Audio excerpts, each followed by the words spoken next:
Hey guys, welcome back to our channel. So இப்போ வந்து evening 6 o'clock ஆகுது. இப்போ மேக்ஸில் செகண்ட் டேர்ம் மெஷர்மெண்ட்ஸ் எடுக்கலான் இருக்கேன். சர்க்கிள் இதெல்லாம் இருக்குது.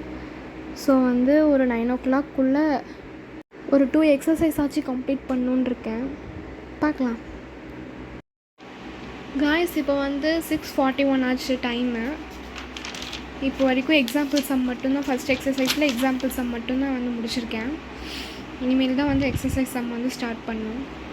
பார்க்கலாம் எவ்வளோ கம்ப்ளீட் பண்ண முடியுதுன்னு. அதுக்குள்ளே ஒரு சின்னதாக பசி வந்துருச்சு. ஸோ அடுத்தது காஃபி அண்ட் பிஸ்கட் சாப்பிட்டு அடுத்தது மேக்ஸிமம் கண்டினியூ பண்ணலாம். ஸோ எக்ஸாக்டாக டைம் வந்து 7:35 ஆக போகுது. சக்ஸஸ்ஃபுல்லாக ஒரு எக்ஸசைஸ் வந்து சக்ஸஸ்ஃபுல்லாக வந்து கம்ப்ளீட் பண்ணியாச்சு. ஸோ இன்னொரு எக்ஸசைஸ் வந்து கம்ப்ளீட் பண்ண முடியுதான்னு வந்து பார்க்கலாம். அடுத்த 8:30 இன்னொரு எக்ஸசைஸ் 2.2 வந்து கம்ப்ளீட் பண்ண முடியுதான்னு பார்க்கலாம்.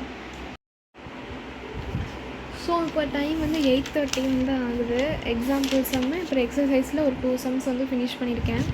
ஏன்னா கொஞ்சம் டெசிமலில் வச்சு கேல்குலேஷன்ஸ்லாம் கொஞ்சம் அதிகமாக வரனால கொஞ்சம் டைம் எடுக்குது. பார்க்கலாம். இனி வந்து சாப்பிட்டு தான் மேக்ஸ் போடுவேன். சப்போஸ் போட முடியாட்டினா டுமாரோ தான் வந்து போடுவேன். நான் ஜாயிண்ட் பெயின்ஸ் வேறு ரொம்ப வந்து பெயினாக இருக்குது. என்ன பண்ணுறதுன்னு தெரியல. ரொம்ப பெயினாக இருக்குது, பேர் பண்ண முடியல. ஸோ சாப்பிட்டு ஓகேவாக இருந்ததுன்னா மேக்ஸுக்கு வந்து மறுபடியும் அந்த எக்ஸசைஸ் வந்து ஃபினிஷ் பண்ணிடுவேன். இல்லாட்டினா சாப்பிட்டு அவ்வளோதான். மார்னிங் தான் நெக்ஸ்ட் வந்து பார்க்கணும்.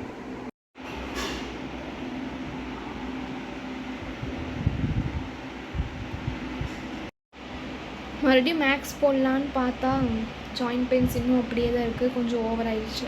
ஸோ டுமாரோ தான் கண்டினியூ பண்ணுவேன். ஸோ உங்களுக்கு ஒரு டிப் கொடுக்குறேன். மேக்ஸ்க்கு வந்து ஒரு ஃபார்முலா நோட் மாதிரி வந்து போட்டுக்கோங்க. இது வந்து ரொம்ப யூஸ்ஃபுல்லாக இருக்கும். நீங்கள் என்னென்ன டாப்பிக்லாம் நீங்கள் பார்த்துட்டே வரீங்களோ அதில் என்னென்ன ஃபார்முலாஸ்லாம் இருக்கோ அந்த ஃபார்முலாஸ்லாம் நீங்கள் வந்து நோட் பண்ணிகிட்டே வந்துடுங்க. ஸோ வந்து டக்குன்னு ஃபார்முலா மறந்தால் கூட நம்ம போய் எல்லாமே ஒரு நோட்டில் வந்து எல்லா சம்ஸும் போட்டிருப்போம். அது வந்து தேடி இருக்கிறது கொஞ்சம் கஷ்டமாக இருக்கும்.